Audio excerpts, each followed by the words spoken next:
다행히도 만들 수 있는 가장 큰 수 64가 8로 나누어진다라는 것을 알 수 있네요. 네모안에 알맞은 수들을 써넣어 보았어요. 그러면 또 다른 문제는 어떻게 주어질까? 문장의 형태에 주어져 있고요. 뭘 구하려고 하는지를 보도록 합시다. 민지와 지기는 매일 각각 똑같은 수의 수학 문제를 풉니다.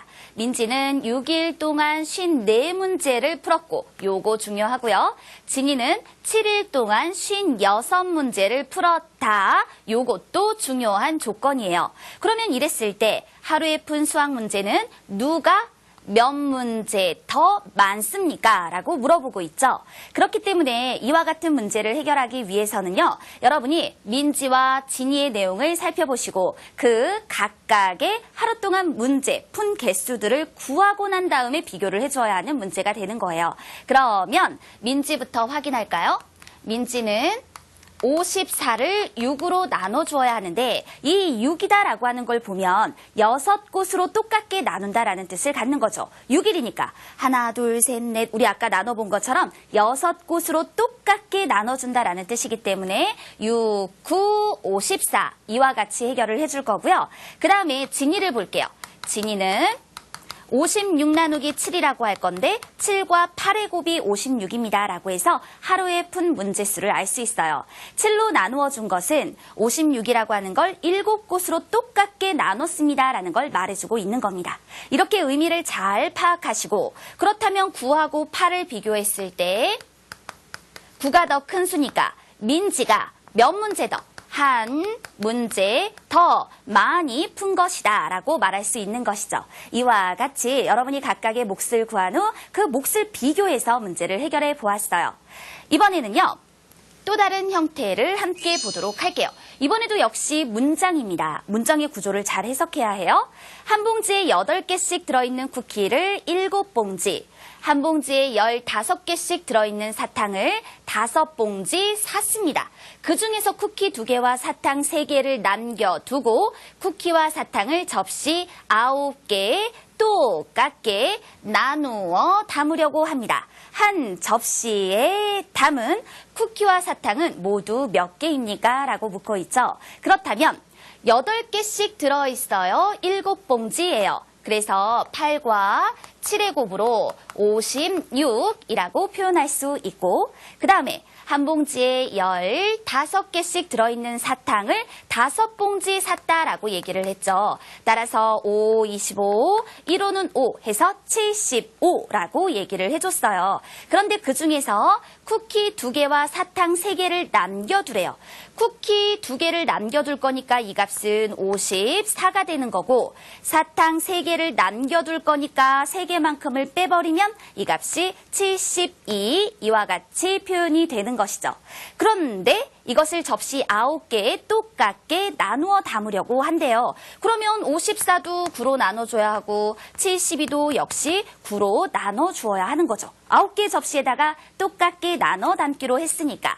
그런데 질문은 한 접시에 담은 쿠키와 사탕이 모두 몇 개냐라고 얘기를 했어요. 그러면 9, 6에 54, 9, 8에 72 이와 같이 표현되니까 모두 몇 개입니까? 라는 것에서부터 6과 8을 더하여 한 접시에는 14개를 담게 됩니다. 라고 말할 수 있겠네요. 여기서 쿠키, 사탕 따로따로가 아니라 모두 몇 개요? 라고 했으니까 이와 같이 14개입니다. 라고 답하는 것으로 문제 해결해 볼 수 있습니다. 이렇게 첫 번째 개념, 그 몫의 의미에 대해서 확인을 했는데요. 우리 이 개념의 내용 다시 한번 정리해 보도록 합시다.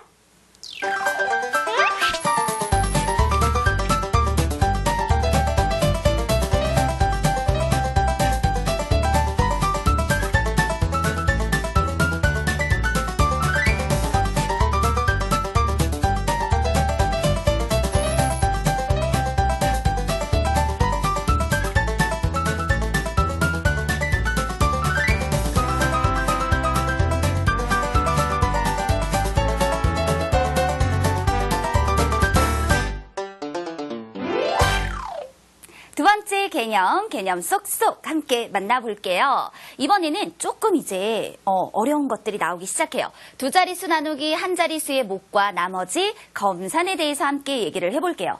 여러 가지 나눗셈이다라고 해서 그 첫 번째 소개할 내용은 20 나누기 2예요. 그런데 이거를 그 방법 1, 그림으로 알아보려고 해요. 20이라고 하는 건 신모형 두 개를 말하는 거죠. 그러면 이것을 나누기 2 하여라. 나누기 2, 그럼 이건 뭘까? 두 곳으로 똑같게 나눠주세요 라는 뜻이에요. 두 곳으로 똑같게 나누니까 한 곳에는 신모형이 한 개씩 들어가 준다라는 걸 알 수 있죠. 따라서 한 곳에 놓이는 것의 개수라는 뜻에서 보면 이 값을 10이라고 할 수 있어요. 또는요, 20이라고 하는 걸 낮게 20개라고 생각을 하세요. 그럼 여기서 두 개씩 똑같이 묶어서 덜어내면 10번을 덜어낼 수 있다라고 하는 횟수를 뜻할 수도 있어요. 그렇지만 보통의 경우에 이런 경우는 두 곳으로 똑같게 나누어 한 곳에 놓이는 개수라는 뜻으로 여러분이 그 몫을 생각하면 조금 더 쉽게 그 값을 구할 수 있을 거예요.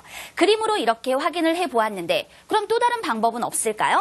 있지요. 지금 말씀드린 것처럼 몫의 의미를 통해서 알아볼 수 있어요. 이 얘기는 이때 몫이 나타내는 수 10이 개수를 뜻할 수도 있고 또는 횟수를 뜻할 수도 있다라는 이런 뜻이죠. 그러나 어쨌든 값은 10으로 표현이 되어질 거예요. 그 다음에 세 번째 방법, 우리가 가장 좋아하는 방법 중에 하나예요. 그렇지만 이 방법 말고도요, 다른 방법들을 많이 사용할 수 있어야 해요. 세로 형식으로 나타낸다라고 했을 때에는 이와 같이 기호를 적고 나누어지는 수를 기호의 안쪽에, 나누는 수를 기호의 바깥쪽에 적어서 나타내 주는 거죠. 그리고 난 다음에 몫을 어디다 적을 거냐? 여기에서 2라고 하는 것은 신모형 두 개를 뜻한다라고 생각을 하세요. 신모형 두 개를 두 곳으로 나누니까 한 곳에 신모형이 하나씩 놓이게 되고요. 그러면 신모형 두 개를 다 사용을 한 거란 말이에요. 그렇기 때문에 낮게는 없어요. 따라서 이때의 몫은 10이라고 표현해 줄 수 있게 됩니다. 그래서 원리가 나오게 되죠. 이렇게 셈이 주어질 때는 2를 2로 나누어서 1이라고 적어라. 이거는 신모형 하나를 뜻하는 것인데 신모형 하나가 10을 나타내 주는 거니까 그 뒤에 0을 붙여 표현해주면 바로 몫이 되는 것이다. 이와 같이 그 원리를 짚어볼 수 있답니다. 그런데요, 지금 20이라고 하는 거 두 자릿수란 말이에요.